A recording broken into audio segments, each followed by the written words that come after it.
याददाश्त भी, फॉलो भी बहुत बढ़िया है, छोड़ते नहीं है, पकड़ ध्यान से सुनते हैं, मतलब ये बड़े मज़ेदार बात है ना। मैं ये कह रहा था कि जब तक नासमझी होती है, समझदार नहीं होते और शादी हो जाए, और झूठ बोल के शादी हुई है, एक दूसरे को बेवकूफ़ बनाते हैं ना शादी से पहले, केवल प्रभावित करना चाहते हैं कि मैं देखो कितना अच्छा हूँ, I am the most beautiful girl of the world and you are the most, और वो कहता है I am the most handsome, most eligible bachelor, मुझसे अच्छा, तुमसे अच्छा कौन है, कोई नहीं है, ऐसा कह के शादी कर ली। अब सारी पोल खोल निकलती है तो 7-8 दिन में निकल जाती है, आजकल 7-8 दिन में ही तलाक हो जाता है कि बोला तो ये था निकला ये, है ना। पैकेजिंग बहुत बढ़िया थी, क्या एडवर्टाइजमेंट तो बहुत अच्छा था लेकिन रियल है, खोदा पहाड़ निकली चूहिया या चूहा, चूहिया भी निकलते दोनों के लिए हो सकता है ना।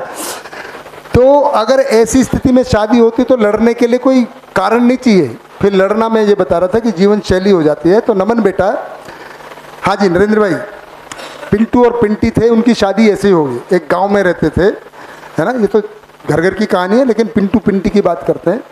तो जब भी खाने का समय होता वो झगड़ने लग जाते, मतलब सभी गांव में बैठते और खाने का समय हो रहा है और उनकी बड़ी ज़ोर ज़ोर से आवाज़ आने लग जाती। तो गांव वाले बड़े परेशान हुए, यार खाने का समय होता है और ये दोनों झगड़ते हैं, चलो एक बार इनको समझाते हैं और समझते हैं कि कारण क्या है, क्यों झगड़ते हो भाई, पूछने जाते हैं।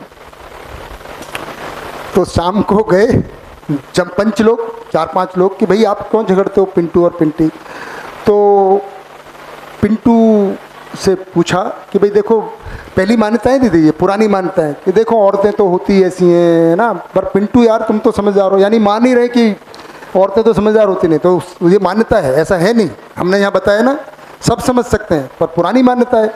यार तुम क्यों झगड़ते हो, तुम तो अपना ध्यान रखो ना, चलो महिला तो कुछ कह ही देती है, तो क्यों तुम क्यों झगड़ते हो, किस बात पे झगड़ लेते हो।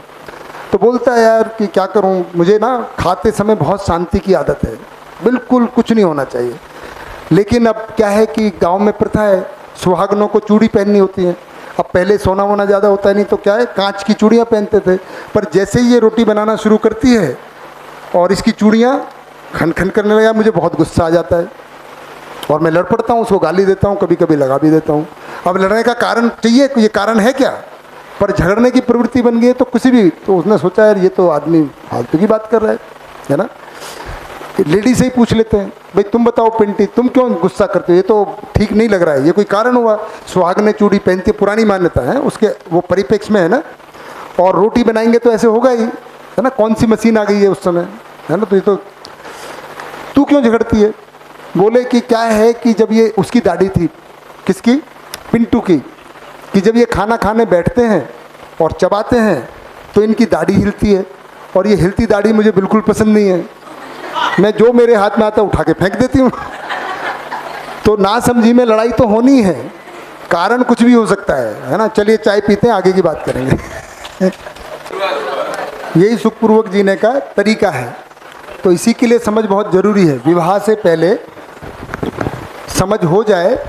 अभी मुस्कान बेटा और सबका है कि भाई अगर अब एक की आयु शादी के बाद हो गई, शादी के करीब आ गए, परिवार का भी कई बार है ना दबाव रहता है कि उम्र भी हो गई, आयु हो गई, तो क्या करें।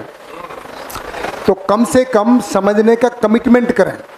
जब पंडित फेरे डालते हैं ना, तो आपस में वो लेते हैं, विदेशों में जब शादी होती है तो क्या करते हैं, वो क्या बोलते हैं, VOW, वो क्या होता है, वो प्रतिज्ञा ही होता है, कमिटमेंट।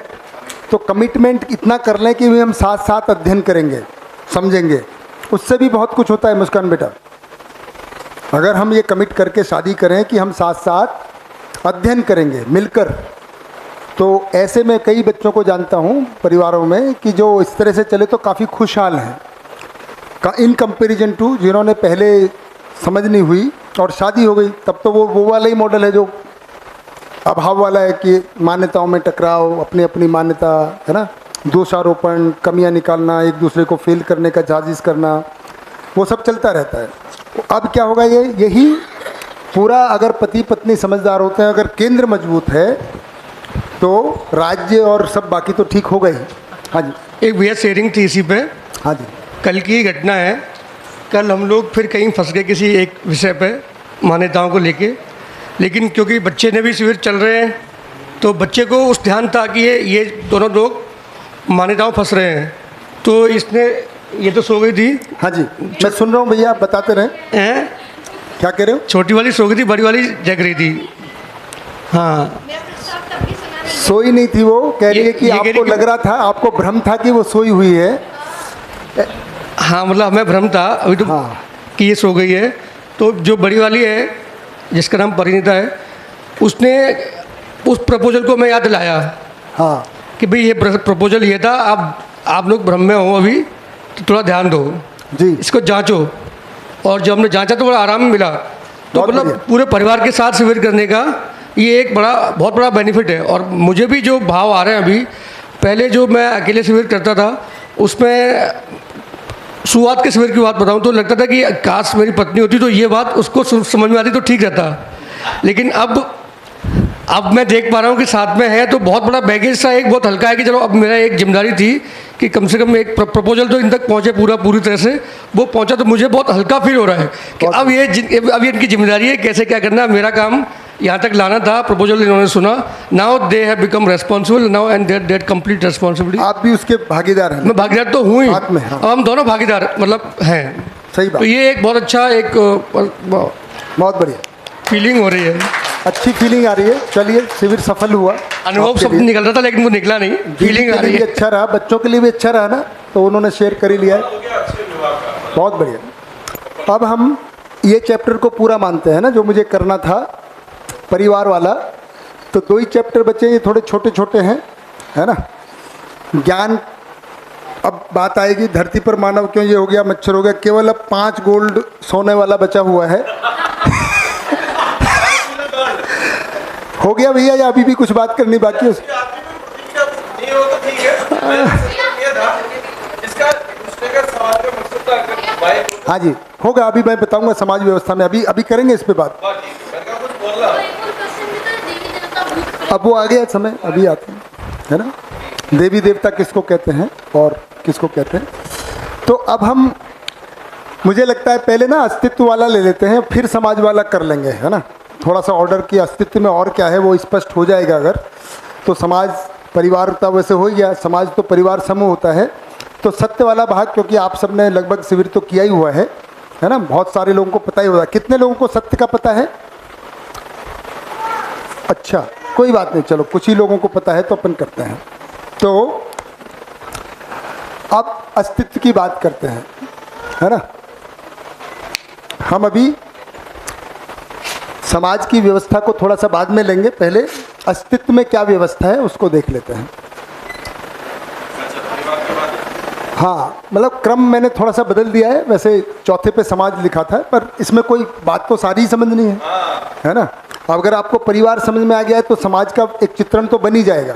भाई परिवार का स्वरूप समझ आ गया, परिवार का समूह है, पर अब अस्तित्व का हो जाए फिर समाज का थोड़ा सा कर लेंगे, क्योंकि आगे का अभी अध्ययन समाज में का काफ़ी होता ही है। तो है ना, तो हम कह रहे हैं अस्तित्व।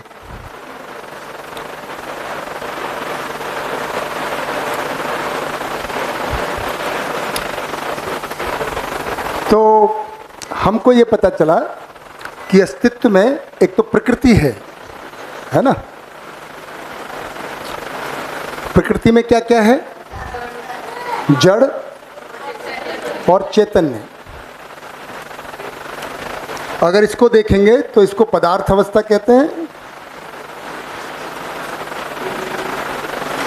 और प्राण अवस्था ये जड़ में आता है, और ज्ञान अवस्था में चैतन्य में क्या क्या आता है? जीव,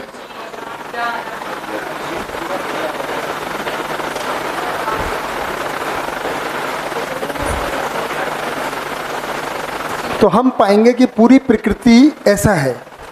अब अस्तित्व में प्रकृति के अलावा क्या है ना। तो जिन्होंने पहला शिविर किया है उनको तो मैं मानता हूँ पता ही होगा, मेरे ख्याल से कवर हो गया होगा, नहीं भी हुआ है तो आज कर लेंगे। पर अगर जिन्होंने शिविर नहीं किया है, दीदी आपको पता है सत्य क्या है, अस्तित्व क्या है? नहीं बताया भैया ने कभी? केवल चित्रण में है, और एक वो है कि जैसे अस्तित्व, जैसे केवल पृथ्वी नहीं है, ब्रह्मांड भी है, और इस तरह हाँ, की वो तो फिर है। ग्रह गोल नक्षत्र यहाँ पे सब आ ही गया। हमने इसमें बता ही दिया था कि भाई प्राण अवस्था पदार्थ अवस्था में धरती आकाश चांद है, और इसमें जहाँ पे भी किसी धरती पे जीवन आ जाता है ब्रह्मांड जो है वो भी है, और तो इसके देखिए साथ कि अगर हम इस कमरे को देखें, बहुत सिंपल सी बात कर लेते हैं थोड़ी देर के लिए, तो इस कमरे में कितनी अवस्थाएं हैं अभी? सभी अवस्थाएं होंगी सर। देखो अवस्था की बात कर रहा हूँ अभी मैं। हाँ, सभी हैं। पदार्थ अवस्था और ज्ञान अवस्था ही है भाई। कोई जीव यहाँ दिख नहीं रहा है, कुत्ता बिल्ली कुछ नहीं है। नहीं, छोटे मोटे जीव होंगे। नहीं, वो तो फिर प्राण के ही भाग हो गए अगर जीवन नहीं, पर कोई कुत्ता बिल्ली जो बड़े जीव अवस्था जिसको कह रहे हैं वो कुछ नहीं दिख रहा है अभी। तो इस कमरे में हमको दिखाई देगा, तो कोई पेड़ पौधा भी नहीं लगा दिखाई दे रहा है यहाँ पे, है ना। तो ज़्यादा से ज़्यादा अगर छोटे मोटे होंगे तो वो होंगे, पर अभी अगर देखने में आए तो हम ही बैठे हैं। तो या तो पदार्थ अवस्था है और या ज्ञान अवस्था है। और अगर थोड़ी देर के लिए हम प्रयोग करें कि भाई इन दोनों को अपनी कल्पनाशीलता में, जैसे हमने बहुत सारे प्लेट सजाई आपने अपने, है ना, जैसे शिवानी बहन ने बहुत सारा सलाद रखा, आपने जलेबी रखी, है ना, वो सब भी आपने रखवाई थी, मैंने तो अच्छा चलिए मैंने रखवाई है ना, 4 मालपुआ रबड़ी के साथ, है ना वो। हाँ, बटर नान आपने ही रखा था, मैंने तो बताया था कि कोई मिठाई, तो आपने बताया यहाँ जलेबी लोगी क्योंकि आप, है ना, मैंने तो सजेस्ट किया था कि लगाइए, रखी तो आपने ही थी। तो ऐसे ही कल्पनाशीलता में हम देखेंगे कि अगर दोनों अवस्थाओं को केवल दीवारें रहने दें, तो इसमें माइक को सबको हटा दें, तो कमरे में क्या बचता है? कुछ है इन ज्ञान अवस्था और पदार्थ अवस्था की जो चीज़ें हैं, तो दीवारों को रखे रखें, छत को भी रखे रखें, बाकी जो पदार्थ अवस्था है, कुर्सी है, ये है, इस सबको बाहर कर दें, तो क्या शेष बचता है? हवा भी निकाल दें, क्या बचेगा? शून्य, है ना, खाली जगह है। तो इसको हम खाली जगह भी बोल सकते हैं, शून्य भी बोल सकते हैं, पर खाली जगह लिख देते हैं थोड़ी देर के लिए। इसको स्पेस भी बोल देते हैं। हाँ बेटा, आपने कहा कि दीवारों को रहने दें, तो दीवारें इसीलिए मैंने कहा कि कमरे के अंदर की बात कर रहे हैं ना, जो चीज़ें हैं, है ना। पर अब दीवारों को भी तोड़ दो, कोई क्या दिक्कत है? थोड़ी देर के लिए हटा दो दीवारों को भी, और देखो ये स्पेस कहाँ तक है। अब हम किसका अध्ययन करेंगे? ये खाली जगह का, क्योंकि हम तो कह रहे हैं जो है उसी का अध्ययन है। आनंद भाई, हमने प्रकृति, मानव को देखा, प्रकृति को देखा, अब प्रकृति के अलावा क्या है उसको भी देखेंगे, वो कैसा है। नाम का दिक्कत नहीं है, मैंने पहले ही बताया, अगर वास्तविकता हमको समझ में आती है तो नाम हम कुछ भी दे सकते हैं ना। अपना बच्चा है, पपलू पुकारें, चिंटू पुकारें, पिंटू पुकारें, गोलू, पोलू, मोटू, पतलू, लंबू, कुछ भी बोल देते हैं बच्चे को गुण के आधार पे, तो नाम तो हम देते हैं। अब हम इसको समझते हैं कि भाई ये वास्तविकता कैसी है। तो मैं सिंपल देखें तो प्रकृति में अनंत इकाइयाँ हैं। अनंत मतलब अगर ग्रह, गोल, नक्षत्र यानी कि सन, स्टार्स, प्लैनेट्स, इन सबको देखें और एक निगाह डालें तो कितनी है ये इकाइयाँ प्रकृति की? इसको जो बहुत बोलते हैं, इसको बोलते हैं ये अनंत हैं, इकाइयाँ अनंत हैं। और ये जो खाली जगह है ये अनंत भी नहीं बोल सकते, एक भी नहीं बोल सकते, क्योंकि एक तो तब बोलें जब 2 हो, कोई काउंटिंग ही नहीं इस पे अप्लाई होती। ये है ना, और ये है अनंत इकाइयाँ फैली हुई हैं इस धरती पे ही। अनंत पेड़ होंगे, अनंत एटम्स होंगे, है ना। तो ये सब अनंत मतलब जो गिनने में नहीं आए, ठीक है ना। परंतु ये जो खाली जगह है ये है, एक है ये भी कहना मुश्किल है। तो लेकिन ये इसका एक लक्षण है कि ये सब पूरी जगह फैली हुई है ना। तो क्या कहते हैं, इस फैले हुए गुण के आधार पे इसको एक नाम दे रहे हैं हम, व्यापक। क्या बोलते हैं इसको? क्योंकि ये सभी जगह व्याप्त है, इस आधार पे इसको क्या नाम देते हैं? व्यापक। इसमें जो इकाइयाँ हैं सभी, हमने कहा कि पदार्थ अवस्था संगठित टूटती रहती है, संगठन विघटन उसका धर्म है, स्वभाव है ना। अब यही है, इसको तोड़ सकते हैं। लोहे की अगर इतनी मोटी हो तो तोड़ सकते हैं कि नहीं? मुझसे नहीं टूटेगी, पर कोई टेक्निक है जिससे वो, तो कोई भी चीज़ को तोड़ सकते हैं, यानी खंड खंड कर सकते हैं। लेकिन ये जो व्यापक नाम की वास्तविकता है, क्या इसको तोड़ सकते हैं? कुछ नहीं कर सकते। इसी आधार पे इसका एक नाम है अखंड। अखंड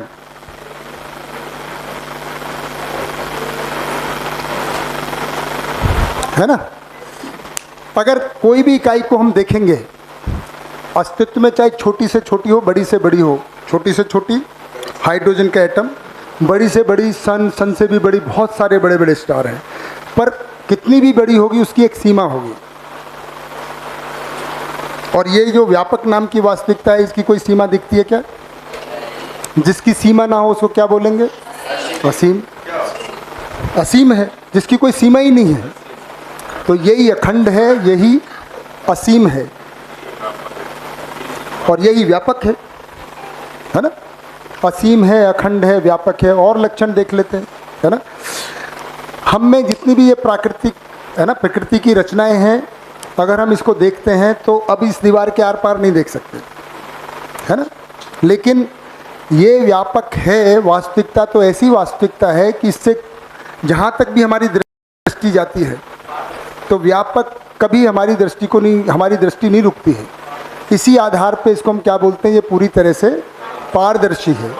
पारदर्शी है, पारदर्शी लिख देते हैं।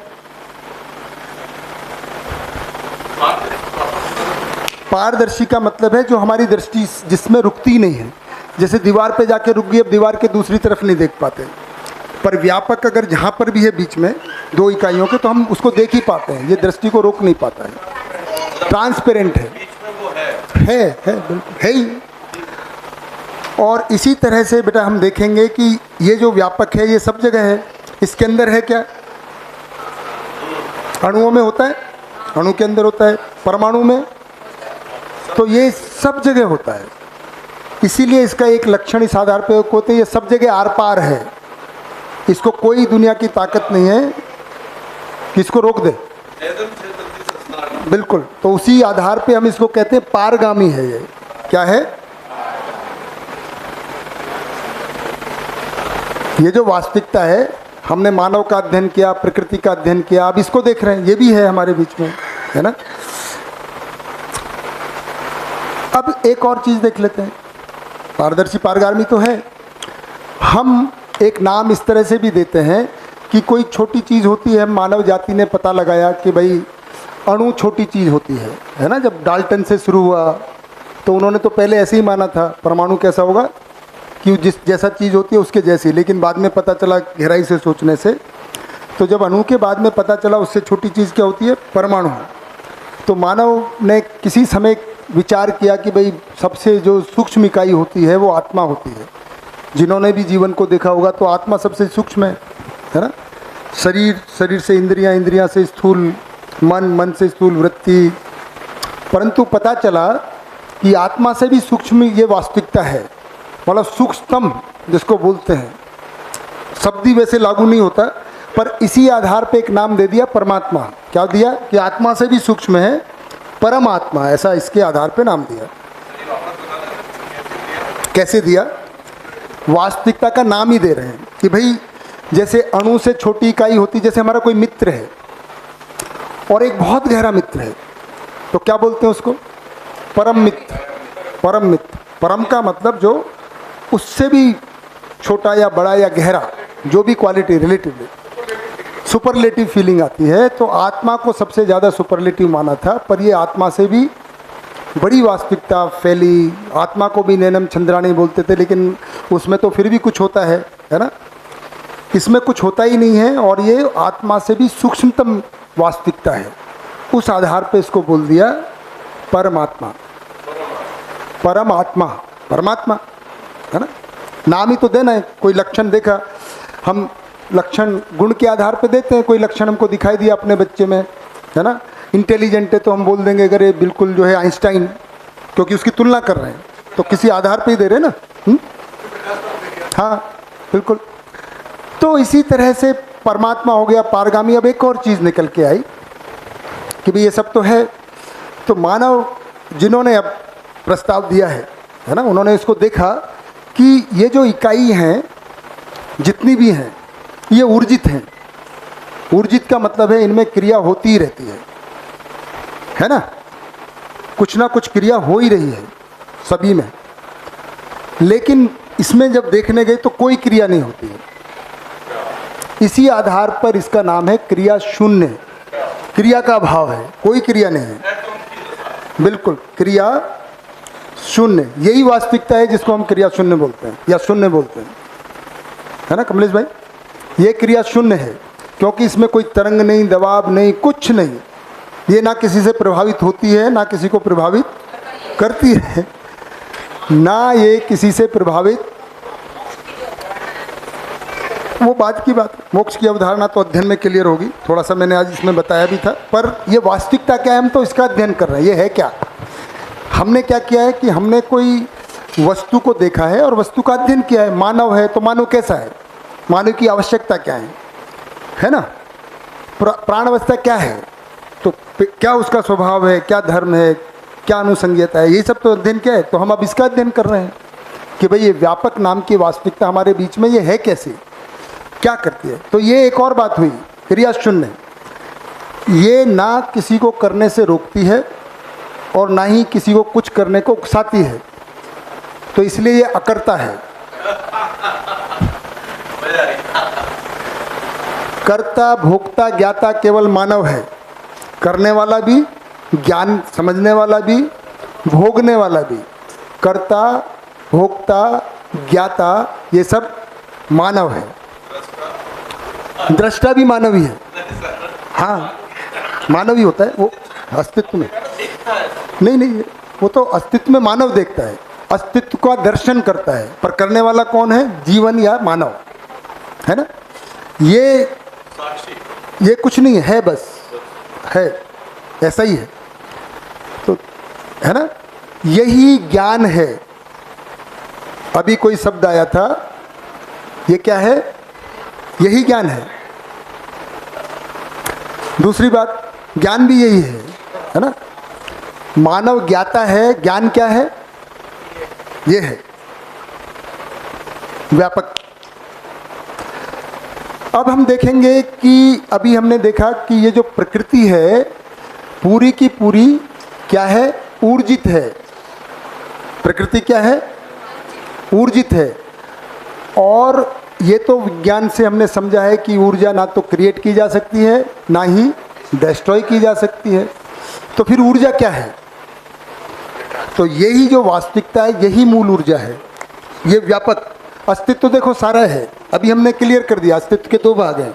जैसे प्रकृति में बताया था कि चैतन्य जीवन है, तो अस्तित्व पूरा ही है, ये सब मिला के अस्तित्व है, तो व्यापक भी है उसमें। ये क्या इधर बता रहे हो, ये भाग बता रहे हैं, ये खाली जगह की बात कर रहे हैं, शून्य की बात कर रहे हैं, व्यापक की बात कर रहे हैं। कोई एक नाम ले लीजिए, तो हम किसकी बात कर रहे हैं, इसको बेसिक नाम मान लीजिए, इसको क्या बोलेंगे, एक नाम कोई लेके हम सारी चर्चा कर सकते हैं। तो व्यापक की चर्चा कर रहे हैं, तो प्रकृति में क्या है, व्यापक है और इकाई है, या व्यापक है और प्रकृति है, तो ये दोनों मिलके अस्तित्व है, इसी को सहअस्तित्व कह रहे हैं। न अस्तित्व के दो पार्ट है, प्रकृति और खाली जगह। हाँ, व्यापक, अब व्यापक, प्रकृति और व्यापक। अच्छा, अस्तित्व में अब दो भाग के बजाय कहेंगे दो वास्तविकताएं हैं। अच्छा, और प्रकृति में भी दो वास्तविकताएं हैं, एक जड़ और एक चैतन्य है, और फिर मिलेगा चार अवस्थाएं। तो यही पूरा अस्तित्व है, ये अस्तित्व दर्शन है, यही सृष्टि दर्शन है। इसको एक मतलब अच्छा दो पार्ट में देख रहे हैं अस्तित्व को, ये है बस पूरे को अब एक साथ देख रहे हैं, हमने एक एक करके जांचा है, पर अस्तित्व दो पार्ट में नहीं है, वो तो सब एक साथ पर वो समझने के लिए प्रकृति और स्पेस है। हाँ, यूं बिल्कुल समझने के लिए दो वास्तविकताएं अस्तित्व में, ये दोनों हमेशा हमेशा हैं, साथ साथ हैं, ऐसी कोई स्थिति नहीं बनती कि ये दोनों ना हो, शाश्वत। इसी को ही सहअस्तित्व कह रहे हैं और इसी को सत्य कह रहे हैं। इसको सह अस्तित्व क्यों कहा, अस्तित्व हो गया, सह का मतलब क्या हो गया, ये दोनों साथ साथ है ना, अच्छा सह है साथ, इन दोनों का साथ साथ होना ही सहअस्तित्व है, यही व्यापक है ये वाला, और यही सत्य है, इसी का ही अनुभव होता है आत्मा में, इसी का ही अनुभव होता है, उस समय पता चलता है यही ज्ञान है। क्या बात, इसलिए मजा आई, क्या इतना बढ़िया। मेरा अनुसंधान नहीं है, नागराज जी का अनुसंधान है, मैं केवल बता रहा हूँ, मैंने इसको जांचा है, मुझे स्वीकार हुआ है, पर बहुत खूबसूरत बात है। इसके लिए ही लोग, आपने बिल्कुल 10 मिनट में समझ लिया, इसको समझने में लोगों ने बहुत समाधियाँ तपस्याएं की वो वैसा ही है कि राइट ब्रदर्स ने अपने हाथ पैर तुड़वाए हवाई जहाज बनाने में। आप जाते हो, टिकट कटाते हो, एरोप्लेन में बैठ के उड़ के आ जाते हो। तो ये सत्य क्या है, इसको खोजने में मानव जाति ने लाखों साल लगाए हैं। नागराज जी ने उसको समझा भी, अनुभव भी किया और बताना भी पूरा का पूरा बता दिया। बहुत अच्छा है। कैंडल है, आपने शीशे से रिफ्लेक्ट कर दिया उसको। वो वही की उतना ही ठीक है। दोनों ही मानव हैं, ना वो कैंडल है ना मैं शीशा हूँ। ना नागराज जी भी मानव हैं, मैं भी मानव हूँ। मानव में ज्ञान से ज्ञान को संप्रेषित किया जा सकता है। हर ये एक मानव की हर एक महिमा। मानव में पात्रता है नागराज जी बनने की। बिल्कुल, ऐसा यही उससे बड़ी भी बात आगे, है। हाँ, उससे भी बिल्कुल। आगे तक नहीं, जा सकते हैं वो मैं बताऊंगा कहाँ कहाँ जा सकते हैं। भैया हाँ जी, 1 मिनट में ये पूरा कर दूं फिर। हाँ जी, कौन बोल रहे हैं? ये सब अखंड, असीम, पारदर्शी, ये सब चीज़ें वो है क्या जिनकी कोई सीमा न हो? हाँ, तो असीम भी एक लक्षण हुआ हाँ, व्यापक। मतलब इनमें कोई भी चीज़, सारी चीज़ें वही हैं जिनकी कोई सीमा नहीं होती। नहीं, ऐसा ही है। तो बिल्कुल ठीक बात है। पारदर्शी, असीम एक गुण है, व्यापक एक वास्तविकता है। ये शब्द किसको है? व्यापक की लक्षणों को बता रहे हैं। व्यापक कैसा है, व्यापक की प्रॉपर्टीज को बता रहे हैं। हाँ, ज्ञान गोचर एक है, नया शब्द है। बढ़िया बात है। स्वागत बहुत पर अच्छा। अदृश्य नहीं बोल पाएंगे। ज्ञान गोचर है, ज्ञान से समझ में आता है ना। हाँ, आँख से थोड़ी दिखाई देता है ना। ठीक बात है। मतलब भैया ये सारी चीज़ें वो असीम नहीं है सारी। भाई व्यापक की बात कर रहे हैं, इन सारी चीज़ें नहीं, एक ही चीज़ की बात कर रहे हैं। आप सारी चीज़ें अलग अलग नहीं हैं कि पारदर्शी कोई अलग है और व्यापक कोई अलग है और असीम कोई अलग है।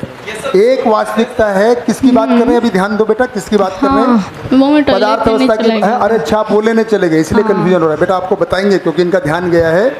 तो बेटा, प्रकृति या अस्तित्व को जब देखेंगे तो 2 तरह की वास्तविकता है। हाँ। कौन सी? एक तो प्रकृति हमने क्या बताई थी? एक जड़ और चैतन्य। जड़ में कौन कौन सी अवस्था है? पदार्थ अवस्था और प्राण अवस्था। क्योंकि इसमें अवस्था। जीवन नहीं होता है तो इसलिए जड़ है। हाँ क्योंकि इसमें केवल पहचानने, निर्वाह करने की क्रिया होती है। हाँ। जहाँ मानने की कम से कम क्रिया होती है और जानने की, उसको चैतन्य कह रहे उसको हैं। चैतन्य। तो उसमें कौन कौन आते हैं? जीव अवस्था और ज्ञान अवस्था। ज्ञान अवस्था। अब इसके अलावा अस्तित्व में और क्या क्या है बताओ जरा। आप बाहर थे इसलिए आपको ध्यान नहीं गया। अस्तित्व मतलब जो भी दिखाई देता है, जो भी है, इस कमरे में भी है। इन चारों अवस्थाओं के अलावा कोई चीज़ है क्या? और कुछ है दिखता है यहाँ पे? खालिस्तान। वही खाली जगह। हाँ और स्पेस, उसी को ही हमने एक नाम दिया व्यापक, क्योंकि हर जगह ये फैला हुआ है, फैला हुआ है। उसी के लक्षणों की बात कर रहे हैं बेटा। तो एक ही वास्तविकता है, एक ही वस्तु है जिसका नाम है व्यापक। अब वो कैसी है? तो वो असीम भी है, अखंड भी है, पारदर्शी भी है, पारगामी भी है, परमात्मा भी है, क्रिया शून्य भी है। तो ये अपन लोग जो ऐसे कहते हैं, ये सही है क्या? अखंड भारत? नहीं, वो एक अलग बात है। वो अखंडता की अपेक्षा रखते हैं अच्छा, कि भारत के भी टुकड़े तभी टुकड़े ना मैं- हो। तो भी मैं कंफ्यूज हो गया। हाँ, वो थोड़ा बीच में रह गए क्योंकि मैंने उसको एक्सप्लेन कर दिया। बाद में बता देंगे इनको। मैं पूरा कर दूं इसको फिर सर एक सवाल। बार हाँ भैया। ज्ञान फिर से डिफाइन कर दो ना। मैंने अभी ज्ञान कहा कि जब ये आत्मा में अनुभव के रूप में आता है तो ज्ञान के की सारा ज्ञान यही ये पता चलता है ना। मतलब जो आत्मा अभी में तक हम ज्ञान कहते आए हैं, फिर उसको क्या कहेंगे? इन्फॉर्मेशन है जिसको हम ज्ञान मानते हैं, सूचना है। और इसको ज्ञान के रूप में कैसे डिफाइन करेंगे? मतलब कि एक वर्ड के लिए सिर्फ? ज्ञान की परिभाषा है, बड़ी लंबी चौड़ी है, एक वर्ड में नहीं होगा। मतलब मैं एक वर्ड में नहीं बता पाऊंगा उसके समझने, क्योंकि ज्ञान मतलब अस्तित्व दर्शन ज्ञान। अगर मैं इतना बता पाऊंगा कि अस्तित्व दर्शन ज्ञान, अस्तित्व क्यों है, क्या है, कैसा है, उसमें जीवन क्या है, क्यों है, कैसा है, उसमें मानव क्यों है, क्या है, कैसा है, मानव का आचरण क्या है, ये सब मिलके ज्ञान है। और ये कब पूरा कंफर्म होता है? ये सब सूचना या ये सब नॉलेज कहाँ है? इसी में ही है, मानव के द्वारा प्रकट होती है। अनुभव में मानव के द्वारा ये प्रकट होती है। तो ये जो प्रकट हो रहा है, ये व्यापक ही प्रकट हो रहा है, ऐसा कह सकते हैं। ज्ञान होने के बाद ही समझदार होना माना जाता है। बिल्कुल। तो मैंने थोड़ी गहरी बात कह दी पर रह गई हुआ है ना, ये यही निकल के आता। हाँ जी, हो गया। अब देखेंगे तो फिर से एक और बात पे चले जाएं ताकि, तो हमने कहा ऊर्जा को energy neither can be created nor can be destroyed, but what is energy? तो मूल ऊर्जा, फंडामेंटल एनर्जी क्या है? यही मूल ऊर्जा है, व्यापक। इसमें रहने से डूबे भीगे घिरे हुए हर इकाई आर पार भी है, उसी में है, तो इकाई ऊर्जित है। ये क्या है? मूल ऊर्जा है। क्या बात है, यही ऊर्जा है और यही आनंद भी है, क्योंकि यही अनुभव में आता है। आनंद कब है? जब व्यापक अनुभव में आता है तब आनंद है, अदरवाइज तो खाली जगह है, अदरवाइज तो स्पेस है। इसका अनुभव ही आत्मा में जो सत्य का अनुभव होता है, आधार, तो हमने कहा था है ना कि साक्षात्कार होता है मूल्यों का, तो ये प्रकृति में मूल्य हैं, हर इकाई की मौलिकता है, मिलके ये व्यवस्था है पूरी प्रकृति। इसका आधार क्या है? व्यापक। इसका अनुभव होता है, जो लास्ट क्वेश्चन बताता है कि भी हमको सारी व्यवस्था समझ में आया, फिर इसका आधार क्या है, ये सब कैसे चल रही है, तो ये इसमें व्यापक में डूबे भीगे घिरे होने से ये चल रही है। जब ये ज्ञान पूरा हो जाता है, इसी को कहते हैं अनुभव, और वही अनुभूति आनंद की तरह हमको या परमानंद की तरह फील होती है, अनुभूत होती है ना।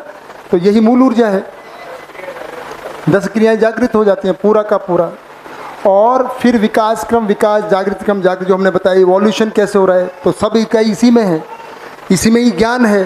तो हर अंश में ये पहचानना, निर्वाह इसको ऊर्जा और प्रेरणा के रूप में हर अंश को प्राप्त है। ये व्यापक जितनी भी इकाइयाँ हैं सब इसमें डूबी भी गिरी हैं, तो इससे वो प्रेरणा पाती ही रहती हैं, ऊर्जा मिलती ही रहती है, उसी से वो सब।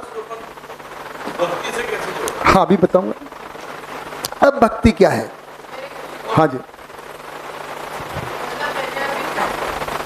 सुना था द बैक में जो वो चल रहा है ना फंक्शन, वहाँ पे कि परमात्मा, आत्मा का परमात्मा में मिलन, तो अपन ऐसे जो अपन ने जो आत्मा समझी है, आत्मा के जीवन बारे में समझा है, हाँ जीवन में जो आत्मा का जो वो समझा है, तो उसमें इसका मिलन, वो व्यापक में मिलन, उसको परमात्मा कह सकते नहीं ऐसा नहीं। अब जो वो कह रहे हैं उनकी भाषा तो वही जाने, नहीं, वो उसका पर मीनिंग मैं यहाँ मीनिंग जो कह रहे हैं कि आत्मा जब इस परमात्मा को रियलाइज या अनुभूत कर लेती है, अनुभव की क्रिया, उसको मिलन कह रहे हैं। मिलन का मतलब देखो, मिला तो हुआ ही है, हमको मिला तो हुआ ही है, लेकिन इसका अनुभव नहीं है, अनुभव में आ जाती है, अनुभव में आ जाती है, उसको कह रहे हैं। तो वो अनुभव जो होता है जो 10 क्रियाओं में, उसकी बात करें। तो भैया एक क्वेश्चन जो उठता है उसका जवाब भी यही मिलता है कि मैं सुखी रहना चाहता ही क्यों हूँ, हैं? मैं क्यों सुखी रहना चाहता हूँ। हाँ, तो ये प्रवृत्ति है, अगर समझ ये, क्योंकि मुझे वहाँ जाके अनुभव करना है, कोई बात तो ये इसका जवाब हो सकता है क्या यहाँ पर? आप में ये क्वेश्चन है क्या? नहीं, मेरे में नहीं है। तो फिर रहने दो, फिर जिसका बने उसी को जवाब मिलता है ना। देखो, जिसका अगर सवाल नहीं है तो उसको पात्रता भी नहीं बनती है, इसलिए उसको ज़्यादा बताने से कोई ज़्यादा ज्ञानी हो जाएगा, ऐसा होता नहीं है भैया। उसमें जिज्ञासा आनी चाहिए ना। ये बात मेरी है। जिसमें पात्रता ही नहीं बनी है, ज़्यादा, मेरे पास बहुत ज्ञान है, मैं अध्ययन बिंदु भी कराता हूँ, मैं महार दर्शन भी पढ़ाता हूँ, पर सारा बताता नहीं हूँ। जितनी यहाँ पे पात्रता है उतना ही बताना चाहिए ना। जिसका क्वेश्चन बन जाए उसका, उसके लिए जवाब है। अब कई बार हम बोलते हैं देखो ऐसा भी होता है, ये भी है, वो तो उनका है, जिसका बने वो पूछे तब बढ़िया। अवेयरनेस आनी, नहीं तो बोलने का कोई फ़ायदा नहीं है ना। ज़्यादा बताने से कोई ज़्यादा समझ जाएगा, ऐसा नहीं होता है। जो जितना समझना चाहता है उसको उतना ही मिलता है, तो ही उसमें वो चीज़ ठहरती है। ठीक है किशोर भाई, तो आगे तो अध्ययन बिंदु है ही हमारे पास, अध्ययन भी है, बाकी सारी चीज़ें। अब ये इसके लिए तो पूरा एक किताब लिखी हुई है ना, अनुभव दर्शन, तो इसका पूरा डिटेलिंग उस किताब में है। हाँ भैया, अनुभव दर्शन इसी के बारे में है, और कर्म दर्शन और अभ्यास दर्शन, ये सब दर्शन इसी को लेके लिखे हैं। ये सारा वर्णन किए, सहस्तित्व और सहस्तित्व में क्या क्या होता है, ये सब उसमें लिखा है। अब हम थोड़ी बात और कर लेते हैं बृजकिशोर भाई। तो ये हो गया, यही परमात्मा हो गया। इसी का एक नाम और कह सकते हैं, इसको कई बार संस्कृत में पूरी प्रकृति को जीवन में आत्मा होती है, आत्मा अनुभव करती है जी। वृत्ति, भाई साहब आपका नाम बताएं। भानुराम भाई, हम यहाँ 7 दिन से बैठे हुए हैं और ये सारी बातें हो चुकी हैं। अगला शिविर होगा, मन क्या होता है, वृत्ति क्या होती है, चित्त क्या होते हैं, उसमें क्या क्या होते हैं, सब बताया जाएगा। बताया जाता है कि नहीं बताया जाता है? हमने 4 दिन जी,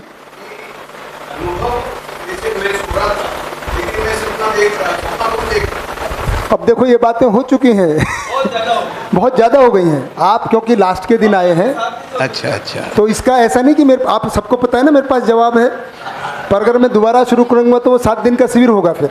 अच्छा जी, आज तो हम समापन करने वाले हैं, आखिरी चैप्टर बचा है बस थोड़ा सा। ठीक है। तो आप बहुत सही समय पे आए, आपको ये जिज्ञासा पैदा हो गई, आज आपको परमात्मा पता चल गया। अब आत्मा और जीवन क्या होता है वो उसके लिए अगला शिविर में आप, स्वागत है आपका। स्वागत है कि नहीं है भैया? स्वागत है। हाँ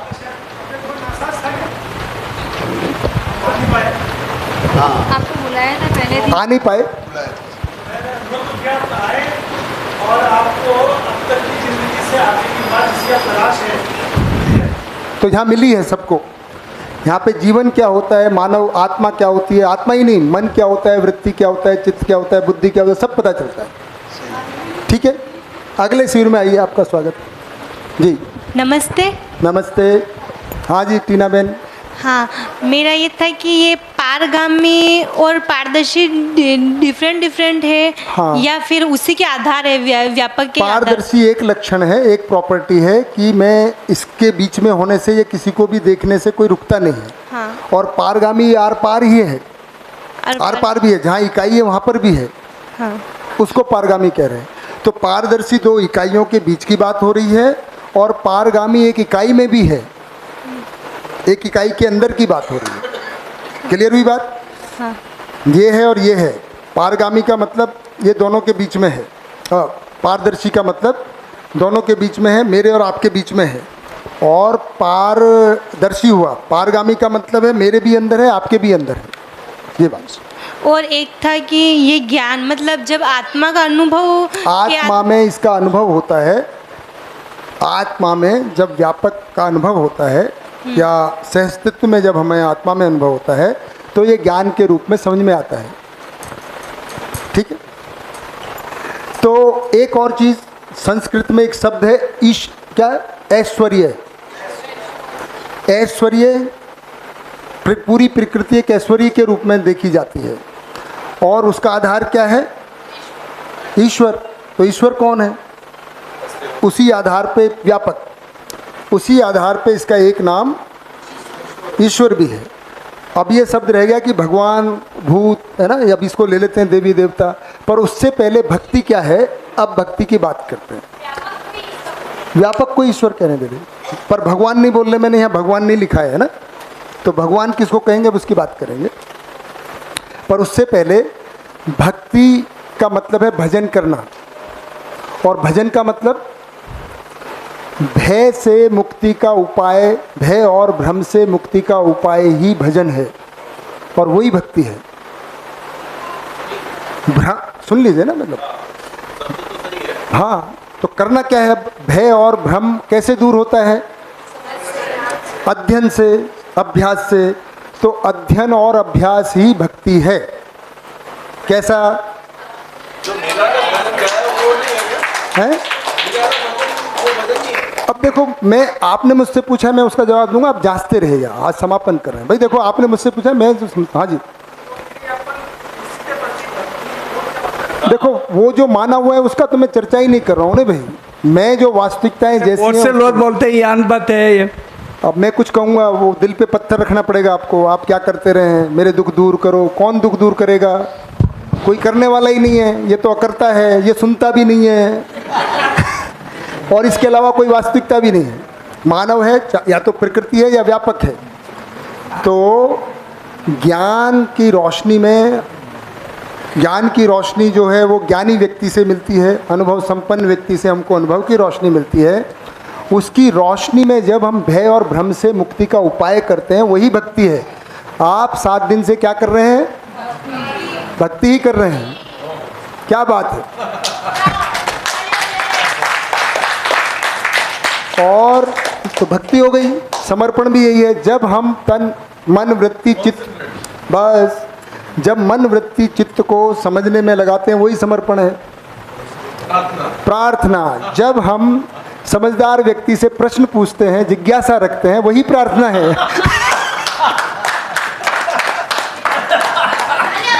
जब हम समझदार व्यक्ति से जिज्ञासा रखते हैं कि भाई हमको इस सवाल का जवाब दो, तो मेरी प्रार्थना चल रही थी। बिल्कुल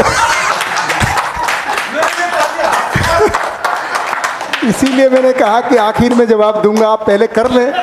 जो आप कर रहे हैं वही है और आप भक्ति में लीन थे। हम तो आपको अप्रिशिएट ही कर रहे हैं भैया जी। मतलब हर इंसान भक्ति कर रहा था यहाँ पे। हाँ, यहाँ पे और आपकी प्रार्थना चल रही थी, भाई मुझे समझाओ समझाओ समझाओ। इसलिए हमको आपके किसी भी सवाल का कोई परेशानी नहीं थी हमको। भाई आप प्रार्थना ही कर रहे हैं। भैया भैया हाँ जी, हाँ हाँ बताओ नमन बेटा। मुझे ऐसा लगता है कि बस ये इतना परमात्मा भगवान ये भगवान सब नहीं बताया अभी। हाँ नहीं ईश्वर हाँ। वो बस इसलिए कहा गया ताकि लोगों को एक सहारा मिल जाए। अभी जो माना हुआ था, हाँ अभी उसकी बात हमने नहीं की। अब जो है वो तो देखो, आप जब अध्ययन करेंगे तो आपको क्यों मानव ने क्या माना हुआ है, देखो उसकी तो चर्चा ज़्यादा की नहीं। हम तो जो है, हमने क्या कहा था, जो है उसका अध्ययन है। वास्तविकताएं ये हैं, अस्तित्व में कुछ भी रहस्य नहीं है। जो कुछ भी है वो यही है, सबके सामने है, केवल ध्यान देने की बात है। मैंने पहले दिन बताया था कि कमरे में बहुत कुछ होता है लेकिन हमारा ध्यान नहीं गया तो हमको नहीं दिखाई देता है।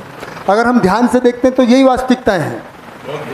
बहुत गहरी बात है, ये व्यापक है और गहरी भी है और फैली भी है, सब सामने है ना। अब आगे की बात करते हैं थोड़ा, ठीक है? इतनी बात हमको समझाई, वो मैं बताऊंगा। भगवान सब तो अभी बताया नहीं ना। बोला था ना भजन से। भजन, भक्ति क्या है मैं फिर से बताता हूँ। भक्ति, समर्पण और प्रार्थना क्या है? जब हम भ्रम और भय से मुक्ति होने का जो भी कार्यक्रम करते हैं उसी को भक्ति कहते हैं या भजन कहते हैं, है ना। तो वही कर रहे हैं हम। मैंने पहले दिन से बताया था, पहले दिन लिखा था भय मुक्त, चिंता मुक्त, पीड़ा मुक्त, भ्रम मुक्त। तो हम किसका उपाय कर रहे हैं? भ्रम मुक्ति का। भ्रम मुक्त होते हैं तो भय मुक्त होते हैं। तो हम भजन ही कर रहे हैं, भक्ति ही कर रहे हैं। ठीक होगी बात? तो भ्रम और भय से मुक्ति का जो उपाय है वही भक्ति है। जब हम उसमें अपना मन लगाते हैं, विचारों को लगाते हैं, वही समर्पण है। भैया अब हमने 7 दिन, एक मिनट बेटा, उनका बात पूरी हो जाए। जब हम अपना मन, वृत्ति, चित्त, अपना बाकी काम छोड़कर 7 दिन वही कर रहे हैं, तो उसी को समर्पण कह रहे हैं कि अब हमारा ध्यान इधर उधर नहीं है, खाने पीने घूमने फिरने में नहीं। हमने कहाँ लगाया हुआ है? अध्ययन और अभ्यास, इसी को कह रहे हैं। अध्ययन और अभ्यास ही भक्ति है, भजन है। और वही जब उसमें मन लगाते हैं, चित्त लगाते हैं, उसी का नाम है समर्पण। और जब हम अपनी जिज्ञासाओं को समझदार व्यक्ति के सामने रखते हैं, उसका समाधान चाहते हैं, उसी का नाम प्रार्थना है। ठीक हो गया? तो हम सब 3 दिन मिलके भक्ति, भजन, समर्पण, प्रार्थना कर ही रहे हैं 7 दिन में। तो भक्ति किसी के साथ भी हो सकती है ना, बस वो तो किसी को ऑब्जेक्शन भी नहीं होना चाहिए ना। हम कहाँ ऑब्जेक्शन की बात करें? अगर भय मुक्त, भ्रम मुक्त हो रहे हैं तो किसको ऑब्जेक्शन होगा? जैसे हम किसी को ईश्वर, जैसे ईश्वर मान रहे दीदी, मैं हैं, पूरी बात उसमें करूँ भी, ना। हाँ। आप अपना सवाल नहीं पूछ रहे हो, आप कुछ बता रहे हो। नहीं पूछ रहे हो कि बता मैं रहे हो? सवाल पूछ रही हूँ। तो पूछो। हाँ। आप तो बता जैसे हम लोग हैं भक्ति, मतलब मैं ईश्वर को मान रही हूँ। मतलब ईश्वर मतलब मैं कोई एनर्जी है, कोई जान ऊर्जा रही हो कि मान रही हो? नहीं, जाना हुआ है। जैसे कि ये मैंने माना हुआ है कि कोई है, कोई ऊर्जा है। जैसे हमने इसमें माना कि हमने खाली स्थान है, उसमें आप ऊर्जा इसको है। जांचते रहिए। बात पूरी हो गई है। हाँ। अगर हमारा भ्रम दूर हो रहा है, भय दूर हो रहा है तो भक्ति है।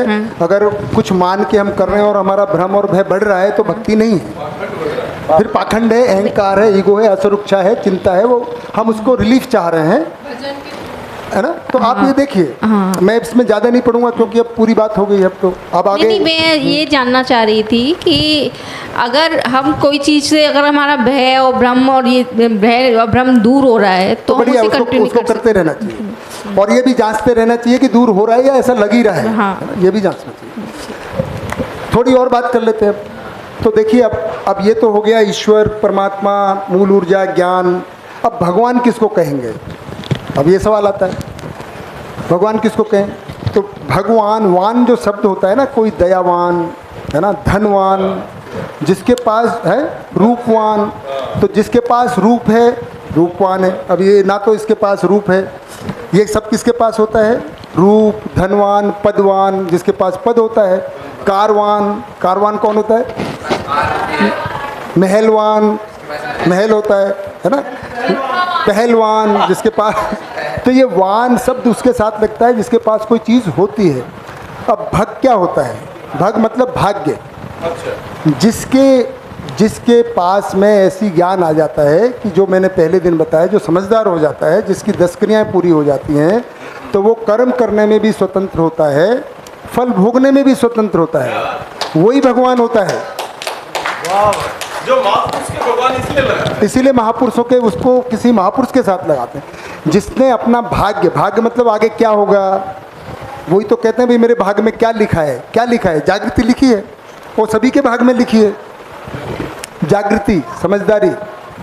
तो जो समझदार हो गया तो अब उसके हाथ में फल भी आ गया, वो तय कर सकता है, उसको सभी नियमों का पता चला है, उसी का नाम क्या है? तो समझदार व्यक्ति ही भगवान है। और एक तरह से देख लेते हैं तो मानव 3 तरह के होते हैं। आप आगे पढ़ेंगे तो 5 तरह के बताए जाएंगे, मैं केवल 3 तरह के बता देता हूँ। तो अभी हम जो बात कर रहे थे ना भाई, एक की योग्यता है दूसरों से प्रभावित ना हो, नेगेटिविटी से, अयोग्यता से प्रभावित ना हो, है ना, वही मेरी योग्यता है। तो मैं धीरता के साथ, कम से कम आज हमने बात की तो मैं धीर हूँ। तो एक तरह के व्यक्ति होंगे कि भाई 3 तरह से बांट दें, 2 ही तरह से देखें, है ना। क्या जो प्रकृति से, मानव से, पहले दिन मैंने बताया था संवेदनशील संवेदनशील, उसी को दूसरे तरह से देख लेते हैं। एक तो जो दूसरों से लेते रहते हैं, लेने वाले और देने वाले, है ना। तो ये सबसे लेते ही रहते हैं, कुछ नहीं देते। एक लेते भी हैं और ये क्या हो गया, है ना, और ये बहुत कम लेते हैं और ज़्यादा देते हैं। 3 तरह के लोग हो जाएंगे ना भाई। एक हो गए जो सबसे लेते ही रहते हैं, है ना, और एक हैं लेते भी हैं और देते भी हैं, बराबर बराबर संतुलन बना के रखते हैं, और लेते कम हैं देते ज़्यादा हैं। तो 3 तरह के लोग हो गए ना। ये इनको क्या नाम बोलेंगे? सबको परेशानी करते रहते हैं, सब लेते ही लेते रहते हैं, तो इनको क्या बोलेंगे? हैं? राक्षस, दानव, अमानव, कुछ भी बोल सकते हैं। तो एक बात कर देंगे, अमानव, इनको हम बोल रहे हैं मानव, ये समझदार हैं। और ये जो हैं दूसरों को समझदार बनाने में भी योगदान करते हैं, पूरक बनाते हैं, धीर बनाते हैं, ये वीर भी हैं, ये धीर हैं, धीर वीर हैं, ये दया कृपा करना भी आती है। तो इनको क्या बोल देंगे? अति मानव। अब कुछ भी नाम दे दो, बाद में आप पढ़ेंगे, इन्हीं को भगवान बोल सकते हैं, है ना। बाकी ये मानव हैं, ये महामानव हैं, ऐसा बोल दो, और ये पशु मानव राज, कुछ भी बोल दो, नाम आपका है भाई। देखो हम क्रिया बताएंगे, है ना। तो इनको ही अगर भगवान बोलना है तो उन मानवों को ही बोलेंगे। यहाँ पे ये फिट नहीं है, ये भगवान नहीं है ना। तो अब ये मर गए, क्या हुआ इनका? अब देवी देवता मरने के बाद जो ये जीवन है ना भाई, ये तो मरने के बाद देवी देवता कौन बनेंगे? यही। तो यही जीवन जो जिन्होंने जीते जी अति मानव की तरह काम किया, मरने के बाद इन्हीं को ही देवी देवता बोल देते हैं। कहाँ लिखा है? देवी देवता। और इनको क्या बोलेंगे? भूत प्रेत। सिंपल बात है भाई। जीवन है, जो जीते हुए सबको परेशान किया वो परेशान ही रहता है मरने के बाद भी, उसी को भूत प्रेत बोल रहे हैं। पहले ज़्यादा आते थे, आजकल सब लोग पढ़ लिख गए, अब उन्होंने आना बंद कर दिया है। हाँ, इसीलिए ये इनकी बात नहीं की मैंने, इनकी बात कह रहा हूँ मैं। ये तो लेते ही लेते रहते हैं ना, इनको भूत प्रेत बोल रहे हैं। वो सब तो भ्रम है, पर बोले किसको मैं उसकी बात करूँ। वो करते क्या है देखो, वो आगे अध्ययन में पता चलेगा। भैया अभी कहें किसको, तो ये वाला टॉपिक बचा था। तो कमलेश भाई, ये आपका टॉपिक था, हो गया पूरा। दीदी हो गया ये हेल्पर वाला, बहुत बढ़िया। कुछ बचा क्या? देवी देवता वाला ये हो गया। ज्ञान अभी बताया। 5 किलो सोना कमलेश भाई उसको विड्रॉ कर रहे हैं, उनको सब समझ में आ गया, वो सवाल ही नहीं है ना भैया। देख लीजिए, कमलेश भाई से खुद ही पूछ लीजिए, सवाल नहीं है वो तो करने भी है टिक मार्क, हो गया, वो कोई क्वेश्चन नहीं है, वो तो उन्होंने भैया ने पूछा था। नहीं, इसका मैं जो और भैया अपने आप सुलझ गया, देखिए हमको कुछ कहने की जरूरत ही नहीं पड़ेगी। बहुत बढ़िया। हाँ जी नमन बेटा। भैया मुझे एक बात समझ में नहीं आई, जैसे आपने अति मानव का कहा। हाँ बेटा। तो अगर मेरे पास 10 रुपए हैं तो मैं किसी को 30 रुपए कैसे दे दूंगा? ऐसा तो मैं 10 रुपए से गेहूँ खरीदूंगा और मेरे पास ज़मीन भी है, उसको पैदा करूंगा, और अब मेरे पास 100 रुपये का गेहूँ आ गया तो 10 रुपये मेरा मेरे ही पास रहा, तो आपको 30 रुपये दे दूंगा। कितनी बढ़िया बात है। तो ये व्यक्ति के पास ज्ञान होता है, पैदा करता रहता है, देता रहता है, कोई दिक्कत ही नहीं है। हाँ वो तो क्या है, चल बने ही रहता है ना। पर इन्होंने रुपए की बात की तो उदाहरण उसी के हिसाब से दिया, है ना। बहुत बढ़िया, ये बढ़िया सवाल था कि वो कम लेके देगा कैसे ज़्यादा, वही प्रकृति की तरह उसका स्वभाव हो जाता है। हम एक दाना डालते हैं तो प्रकृति हमको कितना देती है? 100, 1000। हम एक आम का पेड़ से बेटा एक आम खाते हैं, उसकी गुठली को लगाते हैं तो कितने आम मिलते हैं? ऐसे ही ये मानव का स्वभाव ऐसे ही हो जाता है। बिल्कुल। हाँ जी चलिए, अब एक बात और रह गई है, अस्तित्व की बात पूरी होगी, अब समाज में व्यवस्था को और कर लेते हैं। लगे हाथ, आप इतने खुश नज़र आ रहे हैं तो आज समाज वाला भी चलाएंगे, लेकिन एक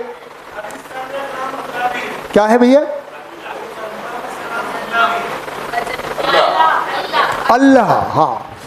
हाँ अगर अब भाषा में, अब देखिए ये हिंदी शब्द में है, अब केवल अल्लाह नहीं, अब इसको गॉड भी बोल सकते हैं, वाहेगुरु भी बोल सकते हैं, जैसे आत्मा को हमने बोला, रूह भी बोल सकते हैं। अब फ्रेंच में कुछ नया नाम होगा ना, नहीं वो सही बात है, पर वो भाषा की बात है, वो धर्म की बात नहीं है। अगर हमको वास्तविकता समझ में आती है तो भाई दूसरी भाषा में ही ट्रांसलेट करना है ना। वस्तु तो एक ही है, मैंने कल बोला था संप्रदाय परिवर्तन होता है तो वास्तविकता नहीं बदल जाती है। छेदीराम है ना, शब्द बदल जाने से वस्तु नहीं बदलती। तो इसको किसी भी संप्रदाय में अगर कोई वास्तविकता को ज्ञान आएगा, अगर वास्तव में ज्ञान आया है तो अल्लाह के रूप में इसी को पहचानेगा। अल्लाह का भी वैसे जो मीनिंग है वो है फैला हुआ, है ना, इसलिए इसको अल्लाह भी बोल सकते हैं, क्या दिक्कत है? फैला हुआ, है ना, तो ये बात है। अब हम ये भी हो गया देवी देवता, अब केवल समाज व्यवस्था को और करते हैं। किसको कहेंगे? तो ये समझ में आ गया, यही सत्य है। सत्य कहीं लिखा था, न्याय धर्म सत्य है, तो सत्य पे टिक मार्क कर देते हैं। न्याय हो गया, धर्म हो गया, धर्म का थोड़ा भाग समाज व्यवस्था भी है। तो मैं जब तक ये मिटाता हूँ आप एक एक्सरसाइज करें ध्यान से। हाँ जी नमस्कार। जैसे आपने प्लेट सजाई ऐसी कुछ एक्सरसाइज करनी है, क्योंकि मैं कराता हूँ, मुझ में क्या चल रहा है, बहुत सारी एक्सरसाइज की हैं आपने इस दौरान। अब एक एक्सरसाइज करेंगे। अब ये सारा ज्ञान जो अभी हुआ कि सत्य क्या है, न्याय क्या है, धर्म क्या है ना, मानव क्या है, प्रकृति क्या है, पदार्थ, ये सबको समझ में आ गया धरती पे। एक इमेजिन करें, अब क्या तुलना कर रहे हैं, क्या इमेजिन करना है? चित्त में चित्रण कर रहे हैं। अब तो आपको पता चल गया चित्रण कहाँ होता है, चित्त में। तो आप चित्रण कर रहे हैं और ये सोच रहे हैं कि भाई ये जो हमने प्रयास किया, आप सबने भी प्रयास किया, सब कुछ शिक्षा में आ गया और 50-100 साल बाद की बात सोच रहे हैं। बात टाइम की नहीं है। अब धरती को ऐसा देख रहे हैं कि ये सबको पता चल गया है, सबने स्वीकार लिया कि भी ज्ञान तो यही है। जैसे विज्ञान को स्वीकारा, लॉ ऑफ ग्रेविटेशन को स्वीकारा, तो पूरी धरती पर सभी मानव ने स्वीकारा ना, कोई भी उसके अगेंस्ट नहीं जाता है। इलेक्ट्रिसिटी कोल से कैसे बनती है, पानी से कैसे बनती है, सबको पता है। पूरी धरती पे एक ही तरह से बनती है, टेक्नोलॉजी एक ही है। सुखी होने की टेक्नोलॉजी पता चल गई, लोगों को लग गया हाँ भाई ये तो साइंस है, टेक्नोलॉजी है, इसका संप्रदाय से कोई लेना ही देना नहीं है, सुखी होना है। और ये टेक्निक पता चल गई, सबको स्वीकार हो गई, हर स्कूल में पढ़ाई जा रही है, सब सरकारों को समझ में आ गई, सब ने इसको लागू कर दिया और सब लोग अब इस हिसाब से समाधान समृद्धि पूर्वक हर परिवार जी रहा है। ऐसा आपने विचार करना है। अब आप धरती को देख रहे हो कहाँ से, थोड़ा सा ऊपर जाके, और आपको अब धरती कैसी दिख रही है, धरती पे क्या हो रहा है और क्या नहीं हो रहा है। क्वेश्चन क्लियर है? नहीं हुआ? अभी आज धरती दिख रही है आपको, तो कहीं कहाँ हो रहा है, कुछ कुछ तो हो रहा है ना आज।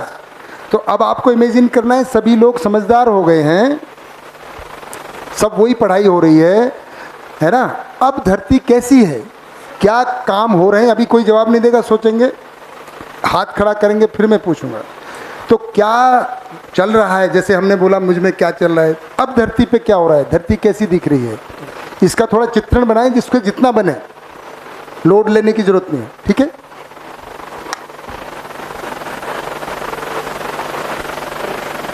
बेटा ने और कौन, तो माइक सब जिसके सबकी बारी आएगी, है हमारे पास पर्याप्त समय है। सब जिसको भी चित्रण हो गया है, तो पहले प्रार्थना बेटा बताइएगा।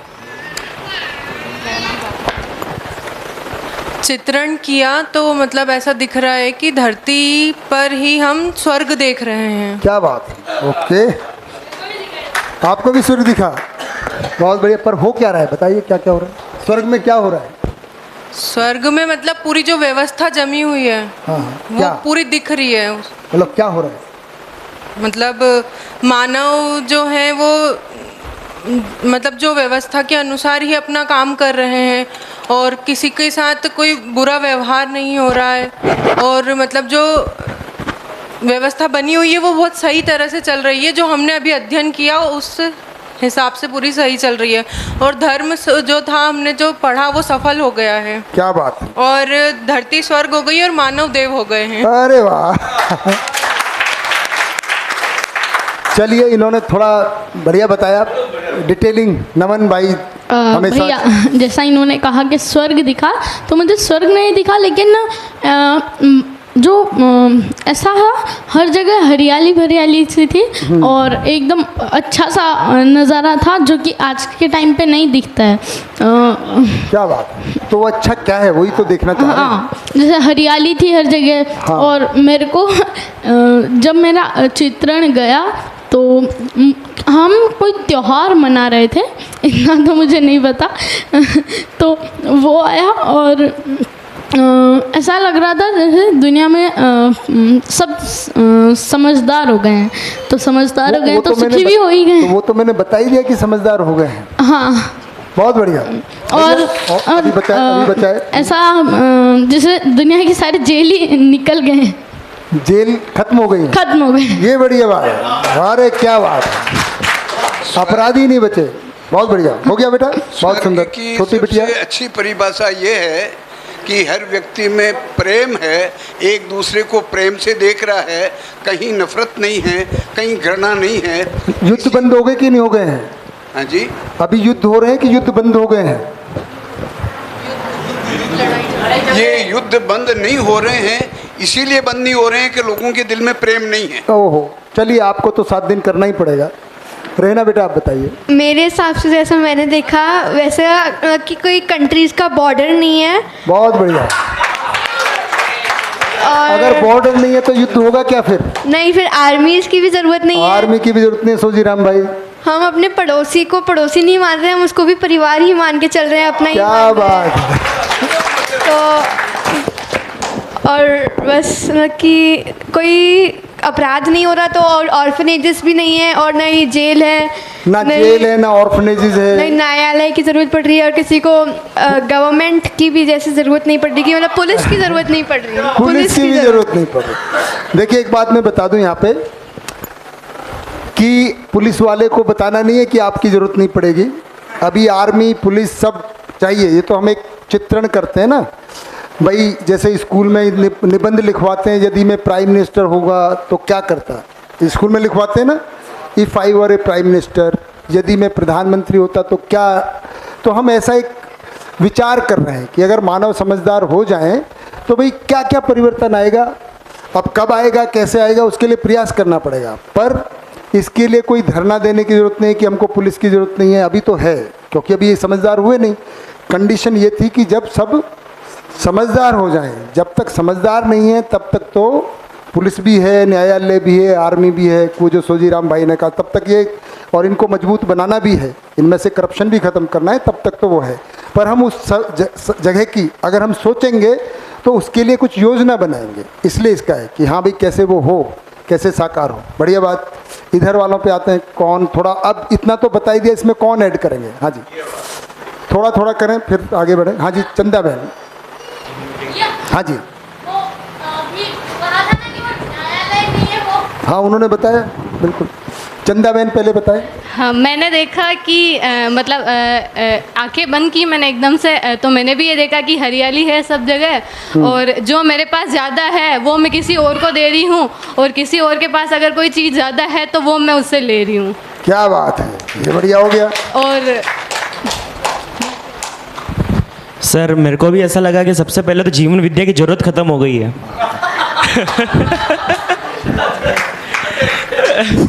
और हम लोग बेरोजगार हो गए मतलब। चलिए बढ़िया है। और जो मतलब ये कब होगा, अगर इसका मतलब वो शिक्षा में आ गया है तभी ये खत्म होगा, है ना? और वो 50% 100% वाला जो सीन था वो भी बिल्कुल समाप्त हो गया है अब। हाँ। और भ्रष्टाचार भेदभाव सबसे मुक्त हो गए बिल्कुल। बहुत ऐसा। मेगा बेटा।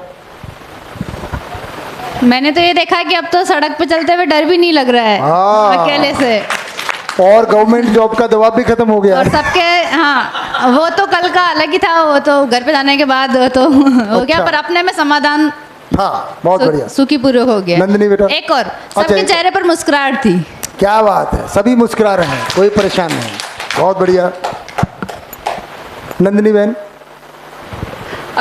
मैंने ऐसे देखा कि तेरा मेरा कुछ नहीं बचा, सब अपना है ऐसा भाव, और दूसरा हर मानव के साथ एक जो संबंध होता है, हर इकाई के साथ जो संबंध है वो समझ में आ गया। बहुत बढ़िया। मुस्कान बेटा कुछ ऐड करेंगे अब? सोजीराम भाई ने भी हाथ खड़ा किया है, थोड़ा उनके पास एक माइक पहुंच जाए तब तक आप बता रहे हो भावना बेटा। मतलब मुझे भी ऐसा ही दिखा कि ना, मतलब सब मुस्कुरा रहे हैं, और कोई ऐसा नहीं पूछ रहा कि तुम क्यों मुस्कुरा रहे हो, तुम परेशान तो नहीं हो कहीं। अच्छा। क्योंकि अभी इतना अनयूजुअल मानते हैं उस चीज़ को। हाँ, सभी कोई खुशी आदमी अनयूजुअल लगता है, क्योंकि सभी दुखी हैं, तो कोई थोड़ा सा खुशी दिख जाए तो बड़ा अनयूजुअल लगता है, भाई इतना खुश क्यों है ना? हाँ, क्या गम है, मतलब तुम जो इतना मुस्कुरा रहे हो, मैंने इस शेर को बदल दिया भैया, तुम जो इतना मुस्कुरा रहे हो, क्या खुशी है जो दिखा रहे हो। आदमी मुस्कुराए तो गम क्यों छुपाएगा भाई, समझदारी के बाद में। हाँ जी सोजीराम भाई, आपको क्या लगता है? आप हो गया बेटा, 1 मिनट आपका पूरी बात। और ट्रांसपेरेंसी आ गई है, कोई जेलसी किसी के मन में किसी के लिए नहीं है, कोई जो मतलब मैं बड़ा और तू छोटा वो वाली चीज़ भी नहीं जी। वही चीज़, या जो भी हम बोल रहे हैं ना, सबको समझ कर जी रहे हैं सबके साथ। बहुत बढ़िया। मुस्कान बेटा आपका है, पहले सोजीराम भाई का सुनना फिर आपका। हाँ भाई, भैया बताइए। हाँ, अभी आप बता रहे थे कि कल्पना करनी, अभी तो मतलब अभी हकीकत में बदलना समय लगेगा, सबको समझने में समय लगेगा। कल्पना करने में मतलब बहुत अच्छा लग रहा है। जैसे कोर्ट, जैसे अगर घटना होने के बाद कोर्ट में जाएंगे तो उसमें तो फैसला ही आएगा, न्याय कभी नहीं आ सकता।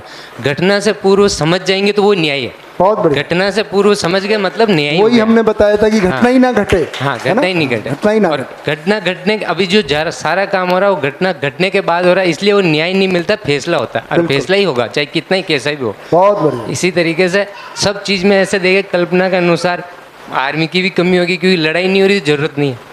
सही बात है, वो आप वहाँ कह रहे थे तभी समझ गया मैं कि वहाँ वो बात वहाँ आएगी। बहुत बढ़िया। सोजीराम भाई के लिए तालियां बदल जाएंगी, है ना? तो देखिए, हाँ प्रदीप भाई आप बताएं। मुझे विरोध खत्म हो गया और सहयोग स्टार्ट हो गया। हाँ, तो सोजीराम भाई, राम कितने कला के अवतार थे? राम कितने कला के अवतार थे? कला बोलते हैं ना, राम में कितने क्वालिटीज थी? 16। और कृष्ण और कृष्ण में कितने? चलो ठीक है, इसको बाद में बात करें। ठीक है, हो गया आपकी बात, आपने बढ़िया बताई। तो सोजीराम बहुत बढ़िया आपने जो। प्रदीप भैया आप बताइए, शेयर कीजिए। राम जी 16 कलाओं के और कृष्ण जी 64 कलाओं के। हाँ, पर आप अपनी बात अब जो कहना चाह रहे थे वो बताइए। मुझे दिखा कि विरोध खत्म हो गया, सब सहयोग कर रहे हैं। बहुत बढ़िया। अब देखिए आपने, अच्छा मुस्कान बेटा इधर वाली, और नंबर है ना, दूसरी मुस्कान कहाँ है आज? अच्छा इधर ही। हाँ जी भैया, मतलब जब हम 7 दिन शिविर में होते हैं ना, तो इतना अच्छा लगता है, कोई दिक्कत नहीं, कोई चिंता नहीं, कुछ भी याद नहीं आता है।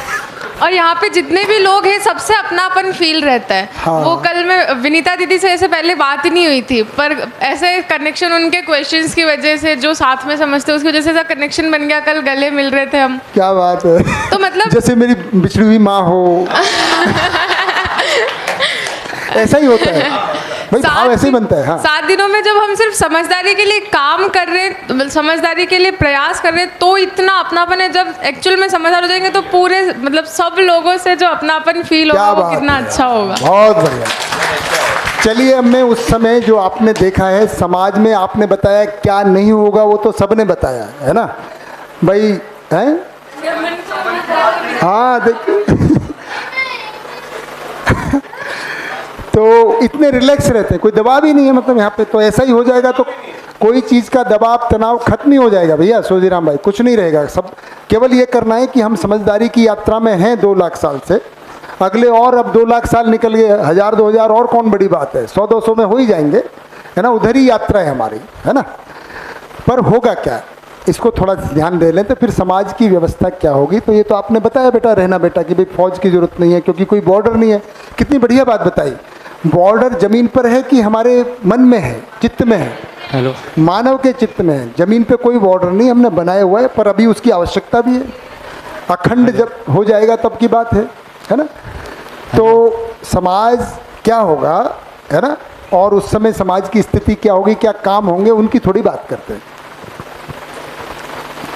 तो देखिए, हमको समझ में आया मानव, अब सब धर्म एक हो जाएगा। क्या हो जाएगा, अलग अलग होंगे कि एक हो जाएंगे? मानव धर्म हमने समझ लिया एक ही है, सभी समझदार होना चाहते हैं, सभी सुखी होना चाहते हैं, तो उसको धर्म के अर्थ में समझेंगे, है ना। मानव धर्म एक, मानव जाति एक, मानव लक्ष्य क्या है? मानव लक्ष्य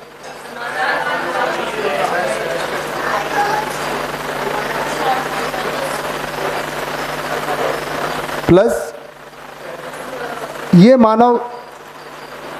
अब ये सब एक रूपता हो गई जो भी हमने कहा था। ये मानव जाति अब बटी नहीं है किस आधार पे, ना तो रूप धन बल पद के आधार पे बटी हुई है, ना धर्म के आधार पे बटी है, ना जाति। जो अभी बटी है, जो आपने भारत को अखंड कहा है ना, बेटा कह रहा था, अभी भारत अखंड नहीं है। अभी हम केवल बाहर के देश से ही संघर्ष नहीं है, आपसी राज्यों में भी संघर्ष है। कोई पानी के लिए लड़ रहा है, कोई है ना, आसाम मेघालय भी बॉर्डर के लिए लड़ रहे हैं, जबकि वो राज्य के अंदर, देश के अंदर ही है। घर में कमरों में, मतलब घर से लेके राज्यों में, डिस्ट्रिक्ट में, डिस्ट्रिक्ट को लेके एक डिस्ट्रिक्ट का दूसरे डिस्ट्रिक्ट के साथ।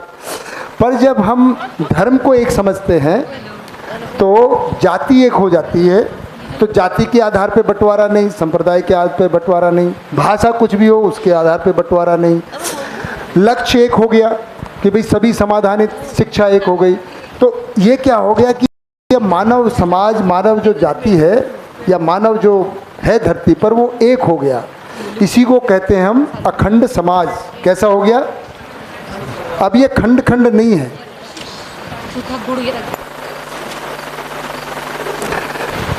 क्योंकि सब एक हो गए ना। जो आपने कहा था भाई, अभी भारत है ना, पहले समझ में एक रूपता हो जाए तब एकता आएगी, अब एक ही हो गया भाई। शिक्षा में आ गया तो सब जगह हो गया, धर्म एक है, जाति एक है, कार्यक्रम एक है, लक्ष्य। खंड समाज है ना, ये समाज है।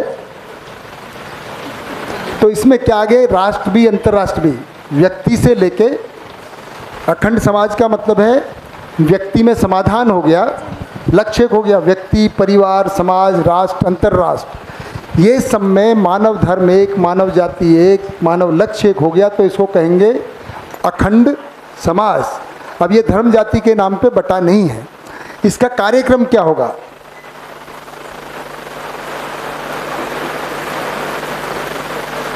है ना। तो क्या हो गया, जो बचा रहेगा, तो आपने बताया बहुत सारी चीज़ें खत्म हो गई।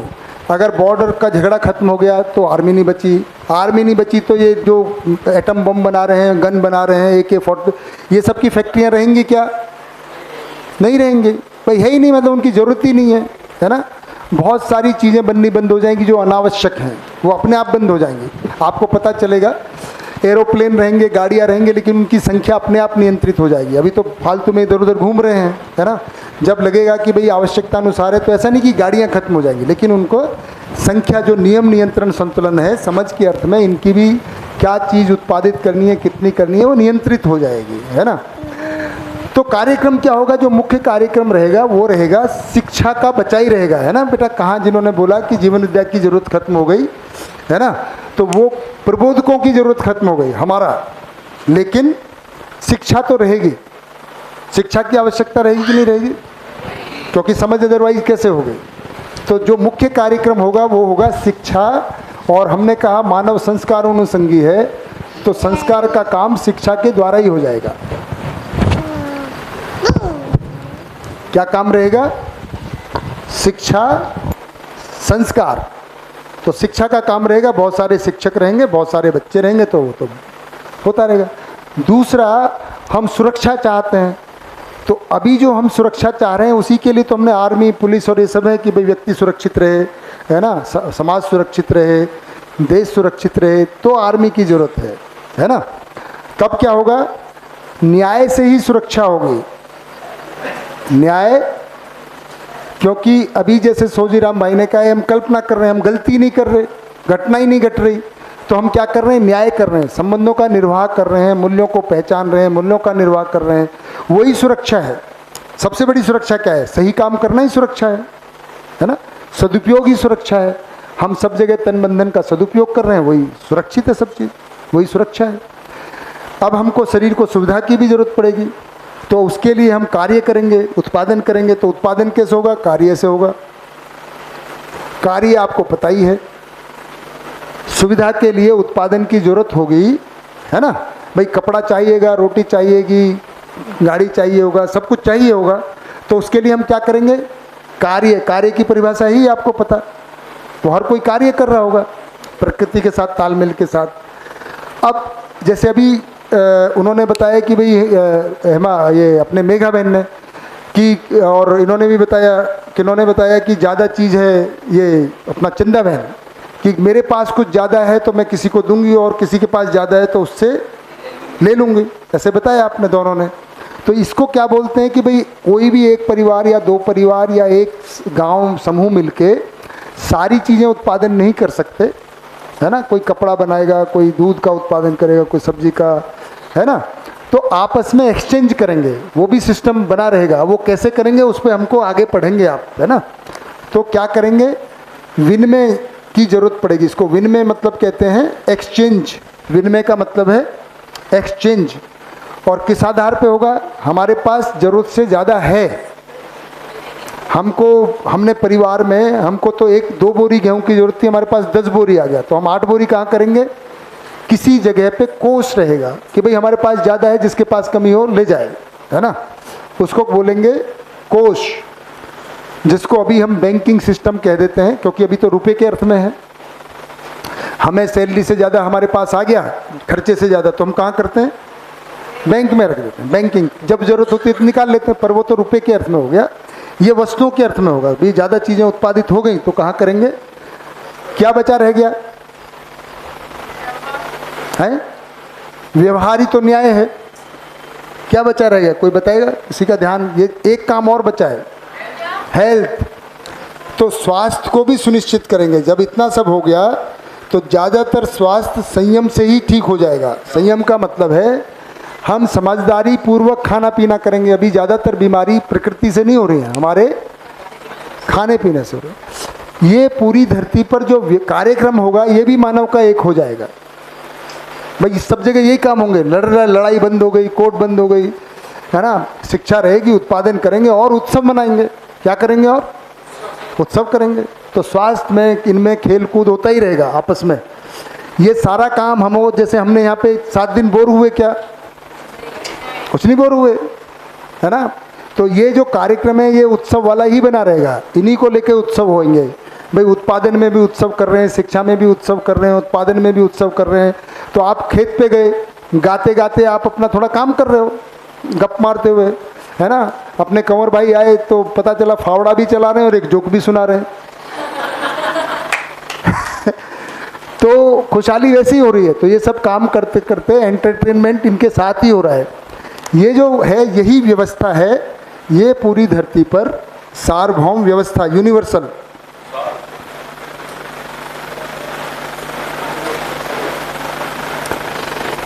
अब ये कैसे साकार हो, इसके लिए क्या किया जाए, इसी के लिए आगे का अध्ययन है।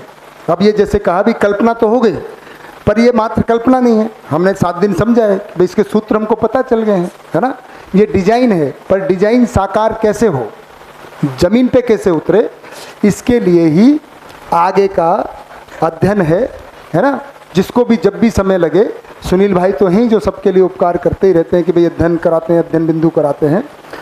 तो मुझे लगता है ये जितने भी दिन में यहाँ 6.5 दिन 7वां दिन है, आप सबके साथ बात करते हुए बहुत बढ़िया लगा।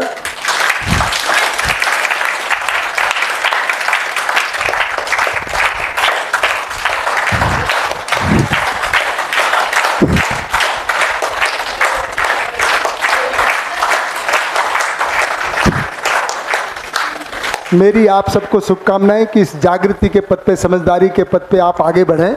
और मुझे लगता है ऐसे समय पे हम मेरी काफ़ी अच्छी बातें बताते हैं, तो मुझे लगता है आज सुबह वो एक तो विनीता दीदी ने और नंदिनी बहन ने और एक दोनों ने मिलके बताई दी हैं।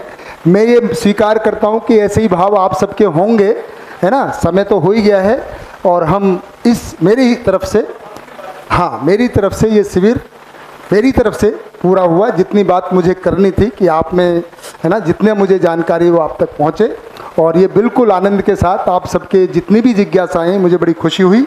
इसके साथ ही ये भी पता चला कि आपका जो भी पूछा आपने, जो भी सवाल जवाब, उससे मेरी भी जागृति में, मेरी भी समझ में और आगे मैं बढ़ा हूँ।